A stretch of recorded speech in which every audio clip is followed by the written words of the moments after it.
स्थावर जीव जिनकी केवल एक स्पर्शन इंद्रिय होती है उन्हें स्थावर कहते हैं। स्थावर जीव कितने प्रकार के हैं? तो स्थावर जीव 5 प्रकार के हैं।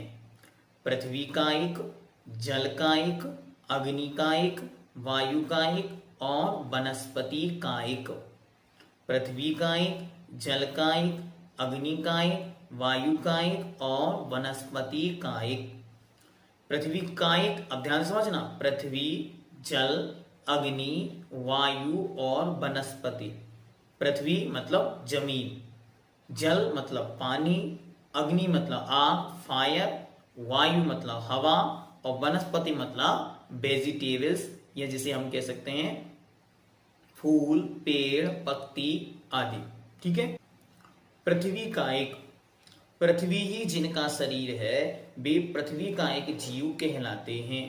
अर्थात पृथ्वी ही जिनका शरीर है वो पृथ्वी का एक, जैसे मिट्टी, पाषाण, सोना, हीरा, पन्ना आदि खान से निकलने वाली वस्तुओं में पाए जाने वाले जीव।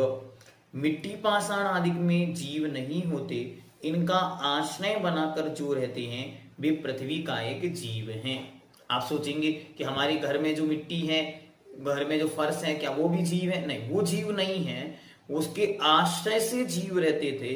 लेकिन जैसे ही पहाड़ आदि में से उस मार्बल की कटिंग की गई, उसके बाद उसकी घिसाई की गई, तो वे सारे जीव वहां से रहित हो गए, समाप्त हो गए। जल का एक, जल ही जिनका शरीर है वे जल का एक जीव हैं।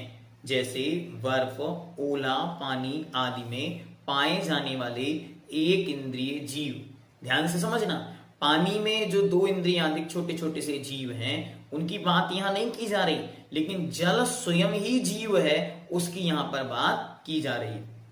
अग्नि का एक जीव, अग्नि ही जिनका शरीर है वे अग्नि का एक जीव हैं। जैसे दीपक की लौ, अग्नि, बिजली आदि में पाए जाने वाले जीव। फिर कहते हैं वायु का एक, वायु मतलब हवा, हवा ही जिनका शरीर है वे वायु का एक जीव कहलाते हैं। जैसे हवा, आंधी आदि में पाए जाने वाले जीव।